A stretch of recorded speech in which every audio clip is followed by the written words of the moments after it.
பணத்தை குறித்து பேசலாம். இதில் first card, second card, third card, இந்த 3 கார்டில் எந்த கார்டு பிக் பண்ணுறீங்களோ பணத்துக்கு ரிலேட்டடாக வந்து இப்போது இன்வெஸ்ட்மெண்ட் பண்ணுறதாகட்டும், ப்ராப்பர்ட்டிஸ் வாங்குறதாகட்டும், அது ரிலேட்டடாக வந்து இன்றைக்கி இந்த 3 கார்டில் நீங்கள் எது பிக் பண்ணுறீங்களோ அதுக்கான அர்த்தத்தை நான் கூறுறேன். ஸோ இதே ஃபர்ஸ்ட் கார்டு நீங்கள் பிக் பண்ணியிருந்தீங்கன்னா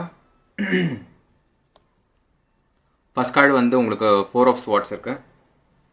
ஸோ இப்போ வந்துட்டு நீங்கள் இதில் வந்துட்டு இது ஃபர்ஸ்ட் கார்டு நீங்கள் பிக் பண்ணியிருந்தீங்க வந்து நீங்கள் யோசிச்சுட்டு இருக்கீங்க பணத்தை வந்து எங்கே இன்வெஸ்ட்மெண்ட் பண்ணணும், எங்கே இன்வெஸ்ட்மெண்ட் பண்ணால் கரெக்டாக வரும்னுட்டு. அதுக்கான முயற்சி நீங்கள் எடுத்துகிட்டு இருக்கீங்க. ஆனாலும் கொஞ்சம் தடங்கள் அங்கங்கே வந்துட்டு போகுது. அதை பற்றி நீங்கள் சிந்திக்க தேவையில்லை. அமைதியாக நீங்கள் திரும்ப இன்னொரு வாட்டி யோசிச்சு பாருங்க எப்படி பண்ணுறதுன்னுட்டு.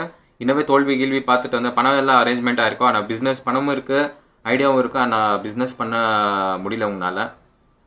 ஸோ வந்து அதெல்லாம் தலைக்கு எடுத்துக்காதீங்க. எதனா கோயில் ஸ்தலத்துக்கு போயிட்டு வந்து திரும்ப அந்த வேலையை தொடங்க, எல்லாம் சரியாக நடக்கும். யோசிக்காதீங்க தொடங்கலாமா வேணாமான்ட்டு. எவ்வளோ சீக்கிரம் நீங்கள் பிஸ்னஸை ஸ்டார்ட் பண்ணுறீங்களோ அவ்வளோ சீக்கிரம் வந்துட்டு உங்களுக்கு எல்லாம் நன்மையே நடக்கும். ஏன்னா வந்து இப்போ கரெக்டாக நீங்கள் வந்து இப்போ இந்த மூமெண்ட்டில் என்ன யோசிச்சுட்டு இருக்கீங்கன்னா, நடக்குமா நடக்காத, பணம் இருக்குது, பிஸ்னஸ் பண்ணால் ப்ராஃபிட் வருமா வராதான்னு யோசிச்சுட்டு இருக்கீங்க. அதெல்லாம் யோசிக்க தேவையில்லை, தலைக்கு எடுத்துக்க தேவையில்லை. எல்லாமே ஆண்டவன் மேலே பாரத்தை போட்டு நீங்கள் வேலையை ஸ்டார்ட் பண்ணிங்கன்னா எல்லாம் நல்லதாகவே நடக்கும்னு சொல்லுது. இந்த ஃபஸ்ட் கார்டு நீங்கள் சூஸ் பண்ணால் ஃபினான்ஷியல் இன்வெஸ்ட்மெண்ட் ஆகட்டும், பிஸ்னஸ் ஸ்டார்ட் பண்ணுறதாகட்டும், எல்லாம் நீங்கள் தொடங்கலாம். பிரச்சனை ஒன்றும் இல்லைங்க. All the best.